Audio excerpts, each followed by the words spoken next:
തെക്കൻ തിരുവിതാംകൂറിൽ മുടിയേറ്റിന് അഥവാ മുടിയെഴുന്നള്ളിപ്പിന് ഏറ്റവും വിഖ്യാതമായ ക്ഷേത്രമാണ് കൊട്ടാരക്കരയിലെ മേലില ശ്രീ ഭദ്രകാളി ദേവീക്ഷേത്രം. അപ്പോൾ പ്രിയപ്പെട്ട പ്രേക്ഷകർ, ഈ ക്ഷേത്രം എൻ്റെ നാട്ടിലാണ്. അപ്പോൾ അതും പ്രത്യേകിച്ചുള്ള കാര്യം, കൊല്ലം ജില്ലയിൽ നിന്ന് ചെങ്കോട്ട റൂട്ടിൽ നിങ്ങളൊരു 30 കിലോമീറ്റർ സഞ്ചരിച്ചാൽ നിങ്ങൾക്ക് കുന്നിക്കോട് എന്ന് പറയുന്ന സ്ഥലത്ത് ചെല്ലാം. കുന്നിക്കോട് നിന്ന് കോട്ടവട്ടം വഴി സഞ്ചരിച്ചാൽ ഒരു 2-2.5 കിലോമീറ്റർ ആകുമ്പോൾ ഈ ക്ഷേത്രത്തിൽ നിങ്ങൾക്ക് എത്താൻ കഴിയും. കോട്ടവട്ടം നിങ്ങൾക്കറിയാമല്ലോ, ദാമോദരൻ പോറ്റിയുടെയും അതുപോലെ കൃഷ്ണൻ പോറ്റിയുടെയൊക്കെ നാടാണ്. അതിനപ്പുറം മലയാളത്തെ സർഗ സാന്നിധ്യം കൊണ്ട് സമ്പന്നയാക്കിയ ലളിതാംബ അന്തർജനത്തിൻ്റെ കോട്ടവട്ടത്ത് മഠവും ഇവിടെയാണ്. ഈ കോട്ടവട്ടം എന്ന് പറഞ്ഞാൽ ഏറ്റവും ഖ്യാതി നേടി 10ാം ക്ലാസ് വരെ ഈ ലളിതാംബ അന്തർജനം ഈ നാട്ടിലായിരുന്നു ജനിച്ചത്. അവരുടെ തിരഞ്ഞെടുത്ത കഥകളൊക്കെ നിങ്ങൾ വായിച്ചു നോക്കുകയാണെങ്കിൽ ആ കഥകളിൽ പറയുന്ന പല പശ്ചാത്തലവും ഈ കോട്ടവട്ടം എന്ന് പറയുന്ന സ്ഥലത്തും പരിസരവും അവിടുത്തെ ക്ഷേത്രവും ഒക്കെ തന്നെയാണ്. അതിനടുത്താണ് ഈ മേലില എന്ന് പറയുന്ന സ്ഥലം. ഈ മാസം 16-ാം തീയതിയാണ് ഈ തിരുമുടി എഴുന്നള്ളിക്കുന്നത്. ദേശത്തിൻ്റെ ഉത്സവം, ദേശാതിർത്തികൾക്കപ്പുറവുമുള്ള ഭക്തജനങ്ങളുടെ ആഘോഷമായി മാറുന്ന കാഴ്ചയ്ക്കായിരിക്കും മേലില സാക്ഷിയാവുക. അപ്പോൾ ആ ക്ഷേത്രത്തിലെ മുടിയേറ്റ് ഉത്സവത്തെക്കുറിച്ചുള്ള ഈ ചെറിയ റിപ്പോർട്ട്.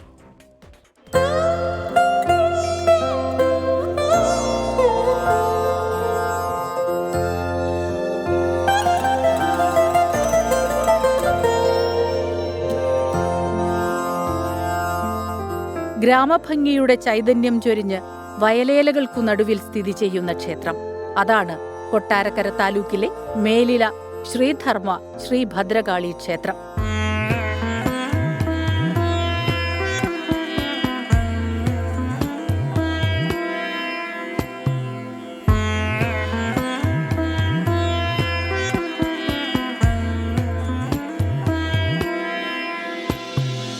വിശ്വാസ സങ്കല്പങ്ങൾക്ക് എന്നും ഭക്തിയുടെ ചൈതന്യം പകർന്ന് ഒരു നാടിന് കാവലായി മാറുകയാണ് മേലിലയിലെ ഈ ക്ഷേത്രം. ഇവിടുത്തെ പ്രാധാന്യം എന്ന് പറയുന്നത് കുംഭമാസത്തിലെ ഉത്തരനാളിൽ ശ്രീ ഭദ്രകാളിയുടെ തിരുമുടി എഴുന്നള്ളത്തും വിളക്കുമാണ്.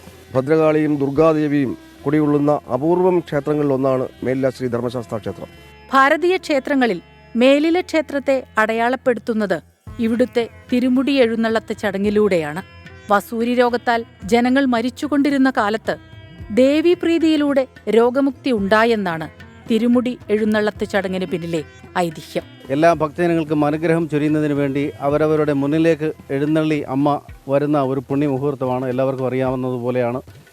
ആ എഴുന്നള്ളത്ത് ദർശിച്ച് സായുജ്യമടയുവാൻ ഈ നാട്ടിലെ എല്ലാ ഭക്തജനങ്ങളെയും ക്ഷേത്രത്തിലേക്ക് ക്ഷണിക്കുന്നു. കുംഭമാസത്തിലെ ഉത്രം നാളിൽ രാത്രിയോടെയാണ് ഭദ്രകാളി ദേവിയെ എഴുന്നള്ളിക്കുന്നത്. തിരുമുടി എഴുന്നള്ളത്ത് ക്ഷേത്രത്തിന് അകത്ത് നിന്നും പുറത്ത് എഴുന്നള്ളിച്ച് ഇവിടെ ഈ മണ്ഡപത്തിൽ കൊണ്ടിരുത്തുകയും ലക്ഷക്കണക്കിന് ആളുകൾ വന്നിരുന്ന് അത് കാണുകയും അതുപോലെ തന്നെ കാര്യസാധിക്ക് വേണ്ടി നെൽപ്പറ ഇടുകയും മറ്റ് ചെയ്യുന്ന ഒരു ക്ഷേത്രമാണ് മേലില ശ്രീധർമ്മശാസ്ത്ര ക്ഷേത്രം. താഴെ ഭദ്രകാളി തിരുമുറ്റത്ത് ശിലകൾ മുറ്റത്ത് പാവി, ഇവിടെ പടിക്കെട്ടുകൾ, ആൽത്തറ എന്നിവ ഇപ്പം എല്ലാം ഇളക്കി റീസെറ്റ് ചെയ്ത് നല്ല രീതിയിലുള്ള പുനരുദ്ധാരണമാണ് ഇപ്പം നടന്നിരിക്കുന്നത്. തീവെട്ടിയുടെയും ആർപ്പുവിളികളുടെയും അകമ്പടിയോടെയാണ് ചടങ്ങുകൾ. ക്ഷേത്രത്തിലെ കുരുമുളക് വഴിപാടും പ്രസിദ്ധമാണ്. ഒരു നാട് ഒന്നാകെ കാത്തിരുന്ന ഉത്സവ ദിനങ്ങൾ ഏറ്റവും ആഘോഷമാക്കുകയാണ് ഇവിടുത്തെ ജനത.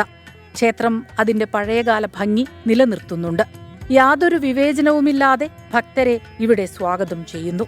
ഉത്സവങ്ങളിലും മേളകളിലുമെല്ലാം പ്രത്യേക ആത്മീയ ആചാരങ്ങൾ പിന്തുടരുകയും ചെയ്യുന്നു. ഫ്ലവേഴ്സിൻ്റെയും 24-ൻ്റെയും ലോകമെമ്പാടുമുള്ള എല്ലാ മാന്യപ്രേക്ഷകർക്കും SKNൻ്റെ സ്വന്തം മേലിലയുടെ ഉത്സവാശംസകൾ.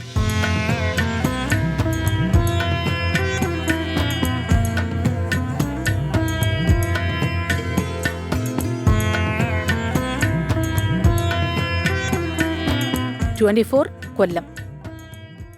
എന്തായാലും എനിക്ക് വളരെ ഗൃഹാതുരമായ ഒരുപാട് ഓർമ്മകളുള്ള ഒരു ക്ഷേത്രം കൂടിയാണിത്. ഇവിടുത്തെ ഉത്സവം കഴിയുമ്പോൾ കിട്ടുന്ന പായസമൊക്കെ എൻ്റെ കുട്ടിക്കാലത്ത് ഏറ്റവും വലിയ അട്രാക്ഷനായിരുന്നു. എൻ്റെ കൂടെയൊക്കെ പഠിച്ച മാഞ്ഞാലത്തെ രഘുനാഥനും ഒക്കെ തന്നെ അവിടെ തന്നെ ഉണ്ട് ഉത്സവമൊക്കെ നടത്താൻ. വിദേശ നാട്ടിലൊക്കെ പോയിട്ട് രഘുനാഥൻ നായർ മടങ്ങി വന്ന് ഉത്സവം നടത്തുകയാണെന്ന് അറിയുന്നു. സന്തോഷം രഘു.